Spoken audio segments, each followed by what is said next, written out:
Dalia and Tola return home from the shrine, their footsteps heavy and silent. The air around them felt colder, heavier, as though the spirits were watching their every move. Inside their small house, Tola paced nervously, while Dalia sat by the fire, gripping the smooth stone Mama Ebo had given her.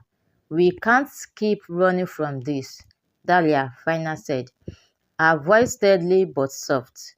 "We have to end it, for us, for our child." Tola sat down beside her, his shoulders slumping in defeat. "But how, Dalia? The spirits won't just let us go. They have had a hold on my family for generations." Dalia placed a hand on his.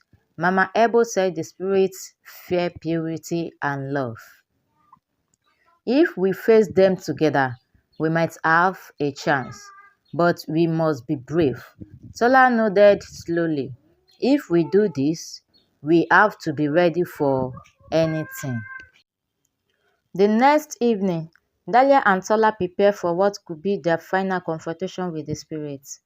Mama Ebo had told them to bring three things: the smooth stone, the water from the river, and a burning flame to symbolize their love and courage. As they walked through the forest, the trees seemed to whisper around them, their branches swaying as though alive. Dalia clutched the clay pot of river water, while Tola carried a small torch.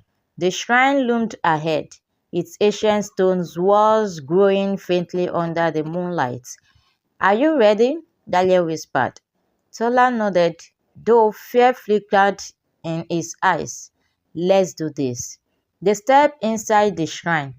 The air was cold, and the room was dimly lit by the flickering torchlight.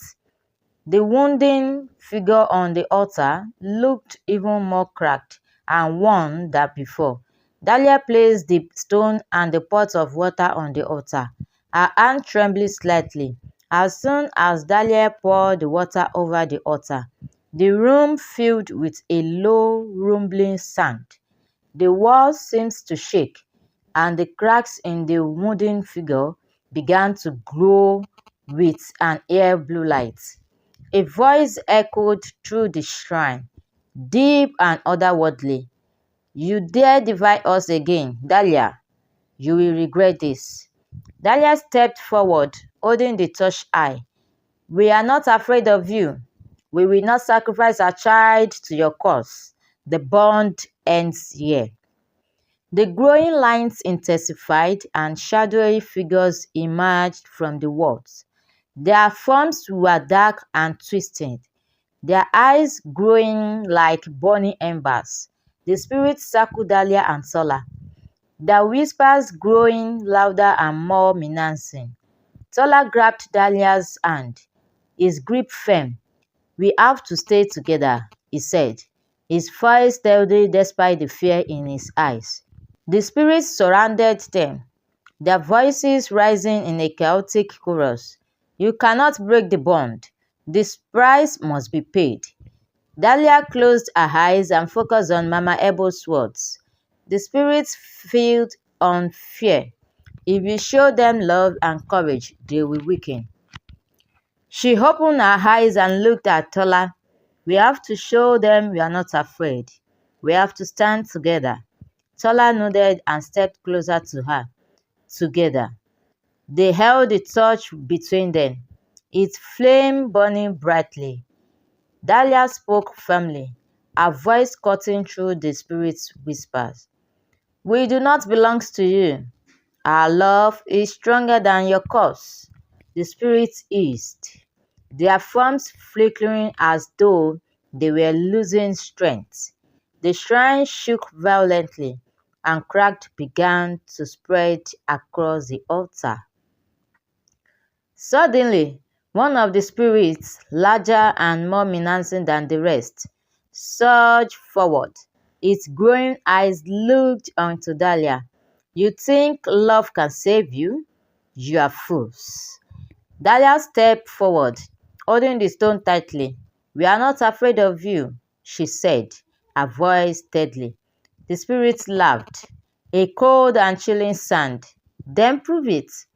The shadow figure lunged at Dahlia, but she didn't flinch. Instead, she held the stone out in front of her, its surface glowing faintly. The spirit hesitated, then let out a treble scream as the light from the stone grew brighter. Tola joined her, placing his hand over hers. Together, they focused on the stone, its light now filling the entire shrine. The spirits wailed and shrank back, their forms dissolving into shadows. As the last spirit faded, the shrine grew silent. The wooden figure on the altar crumbled into dust, and the airy blue light disappeared. Dalia and Tola stood in quiet, holding on to each other. "It's over," Dalia whispered, her voice filled with both relief and exhaustion. Tola nodded, his eyes glittering and emotion. "We did it together." As they stepped out of the shrine, the forest seemed brighter, the air lighter. The curse that had plagued Tola's family for generations was finally gone. Back in the village, Dalia and Tola visited Mama Hebo to share the news. The wise woman smiled, her eyes twinkling with pride. "You have proven that love and courage are stronger than any curse. Your child will be born free, without the shadow of the spirit." Dalia felt a wave of gratitude and hope. She and Tola had faced their fear and won. Their future was now their own to shape. As they walked back home, hand in hand, Dalia looked up at the clear night sky. The stars seemed brighter than ever, a symbol of the new life they were about to begin.